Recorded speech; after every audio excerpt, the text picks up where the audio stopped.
আজকে আমি এই মজাদার সবজি স্যুপ করে দেখাবো। এর জন্য আমি কয়েক রকমের সবজি কেটে নিলাম।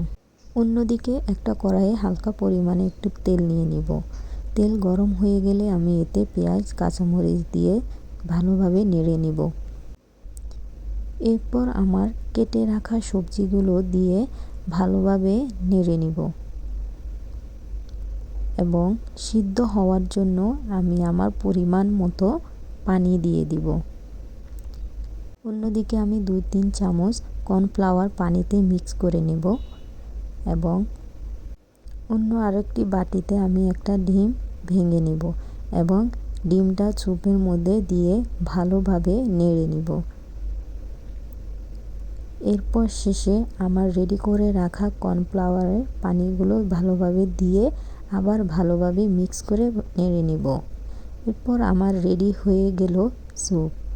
এরপর চুলা থেকে নামিয়ে আপনি সুন্দর মতো করে প্রিয় মানুষদেরকে পরিবেশন করুন।